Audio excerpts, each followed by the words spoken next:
وعلیکم السلام ورحمۃ اللہ وبرکاتہ، اللہ رب العالمین خیر و عافیت میں رکھے۔ ٹھنڈی کا موسم ہے، اس اعتبار سے اس سوال کی واقعتاً ضرورت ہے۔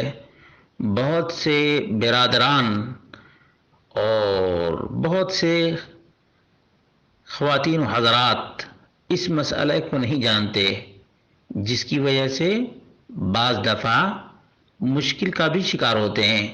وہ یہ ہے کہ ٹھنڈی کے موسم میں یا دیگر مواسم میں بھی موزہ وضو کے بعد پہنا گیا ہو تو دوسرے دن تک اس پر مسح کر سکتے ہیں۔ مثال کے طور پر ایک آدمی فجر کی نماز کے لیے وضو کیا، وضو سے فارغ ہو کر کے پاؤں سکھا کر موزہ پہن لیا، اب اس موزے پر ساکس پر مسح ظہر کے وقت میں کرے گا۔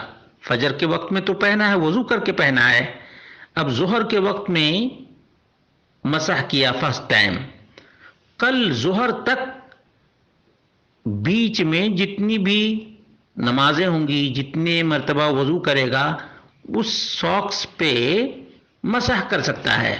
شرط یہی ہے کہ وضو کر کے پہنا ہو، وضو کر کے پہنا ہو۔ واللہ اعلم بالصواب۔